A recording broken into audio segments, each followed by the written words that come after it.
Hey guys, this is Dan with Danny Aquatics coming to you from our bedroom 150-gallon aquarium. It's been a while since I've done a video on this tank here, and it is doing just really great. I did a filter change on this tank and the other 150 that's in the fish room, because both of them have the Fluval FX6s, and I had gone a total of 8 months. And this one was still running pretty decent, but the one outside the fish room had started slowing down. So I said, well, if I'm going to do one, I'm going to do both of them. And this one wasn't really too bad. The one outside was really. 8 months is kind of max. And but it made a big difference just cleaning it, because the water clarity really cleared up a lot. So this tank here, I have some silver dollars. I have two, what are they, the Grammies, the blue Grammies. I have two Bala sharks in this tank, one electric blue Cara. I have what are these called? I have one, I think it's called the Synodontis catfish. I'm not sure where he's at, it's kind of hard to tell. Sometimes he's high, but he's always basically upside down. But these here are Pitkas catfish. There's two of the spotteds, and they're probably full grown. I've had them for a pretty good while already, and they're probably about at least 5 inches. And then I have the striped Pitkas catfish as well, and those are a little bit longer. They're about an inch longer. And he's back here. It's kind of hard to see because the background is black, and the Synodontis catfish is actually black also, but he's back in there. So, but these guys are they're always active, just flying around at the bottom, but they have their little areas that they kind of hide underneath here, under these pieces of wood. But they are very pretty, and they're getting hungry. There's my little blue. But other than that, this tank is really doing swell. It's always been a sight for sore eyes in the morning when I wake up, and this is what I see. And it's really been a really good tank. Alrighty guys, well, let's go do a fish tour, and let's go check out the tanks outside in the fish room. Alrighty, we're here in the fish room. This is the 275-gallon tank that used to home all the African haps and peacocks, and that's going to be my new goal. Is I have actually these few. There's maybe like two, 3 males that are actually in here, but they're mostly just peacocks, and everything else is female. So eventually, all this is going to come out, except for probably a couple of males that are in here. And I'm going to try to order a bunch of haps and restock this tank, because it's too pretty of a tank, just half empty. And here is the 330-gallon South American fish tank, and these guys are just doing swell, just beautiful like always. And same here, just mostly some silver dollars, some redhead tapajos, the geophagus, and my favorite, my big old boys, the warus, and a few. I got 2 Grammies in here, one gold Sevrum, and one huge electric blue Cara. And there's some torpedo barbs in here as well. So it's a real peaceful tank. I've always enjoyed coming in here and just sitting here and watching this tank. And let's move over. Let's check out the 550-gallon tank. Let's see what this guy looks like. Alrighty. These guys are doing just beautiful again too, and they're all basically maxed out. They're all over 2.5 years old. They're huge. Paco's at about 24 inches tall. I hope he's not that tall. But he's really grown. My arowana. He's silver arowana. And he's really, really pretty. But all in all, these guys are all doing really well. Mostly, this tank is mostly full of viejas, the black belts, 3 black belts, and the rest are just regular.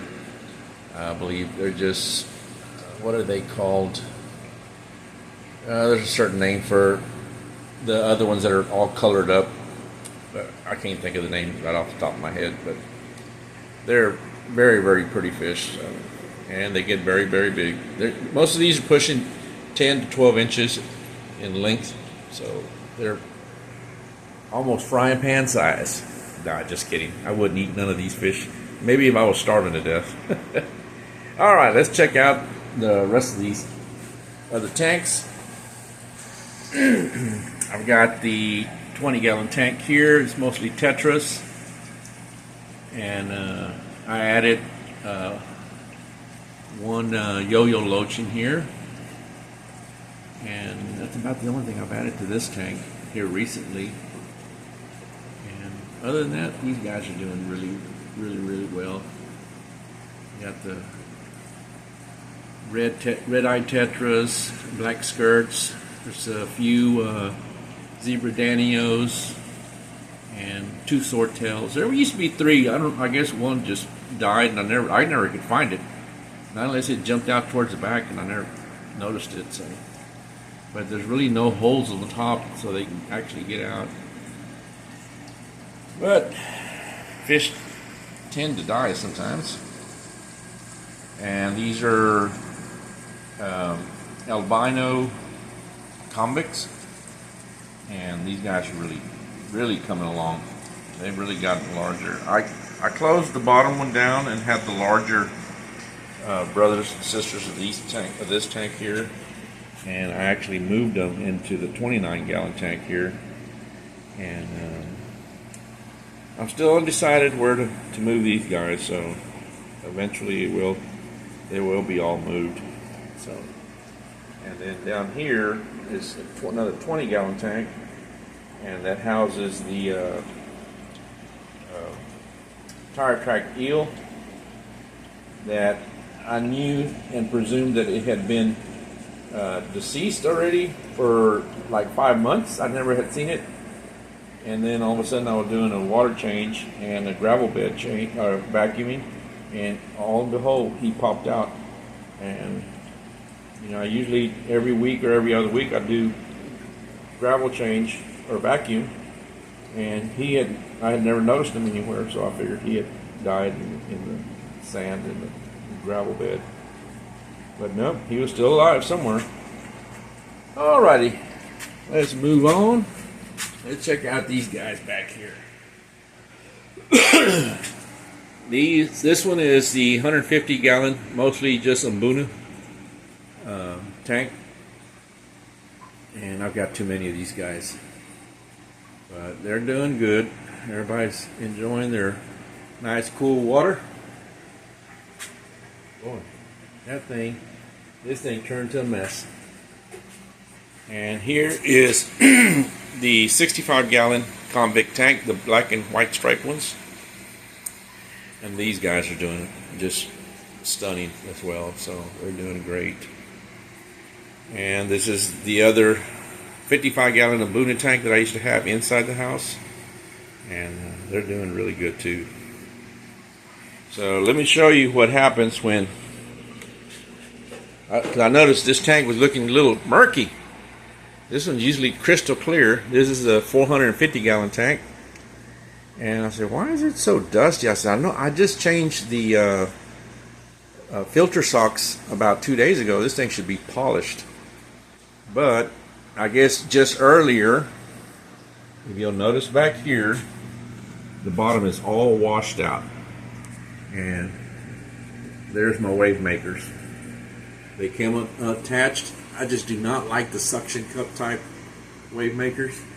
So all this time they've been blowing towards the substrate, so that's why everything is all, and it probably happened just not too long ago, because if not, it would have already cleared up at the rate that it's blowing. But I got to pull that up and glue it back to the wall somehow with that little suction cup. So I'm going to see if I can make it more permanent and build some sort of bracket that attaches to the upper part of the aquarium. That way it'll never be falling off again. I've done that to some of the other aquariums because they just keep losing their suction, and it's just it's not good enough. Alrighty guys, let's check out my two little figure 8 puffers, brackish water, little fish, and these guys are always doing really good. So everybody in here is up for a water change tomorrow. I usually do them on Wednesdays. All these tanks back here on this side. So everybody else will be doing good. So other than that, guys, all in all, everybody's doing swell. Everybody's swimming around, except for this mess in here. I'm going to clean up and kind of straighten out the substrate here in a little bit. So, but all these guys are doing really, really, really good. I love this tank.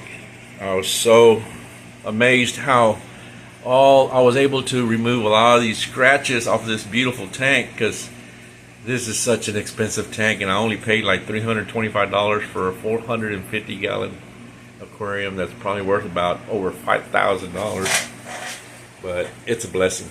So, and I really like this tank. It's really, really nice. Alrighty guys, well, y'all have a wonderful and a blessed day, and guys, prayers go out to all the people in the hill country here in Texas. There's just so many people that are grieving right now and in pain.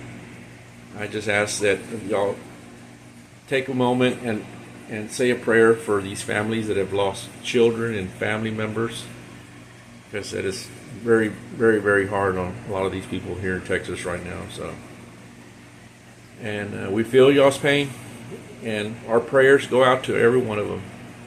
Y'all have a wonderful and a blessed day, guys. Y'all see you on another video. Y'all take care. All right, bye.